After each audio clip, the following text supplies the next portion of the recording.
Ladies and gentlemen, Ella Michelle and I are at Niagara Falls. Actually, no, really. We're in a town called Niagara, Wisconsin, and we were driving and we saw these waterfalls.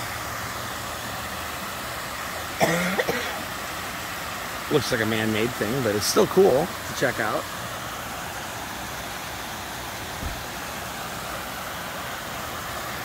We were just up in Iron Mountain after our last stop at Piers Gorge. Just drove through there, checked out the town. Nice little area. And on the way back, we just noticed this.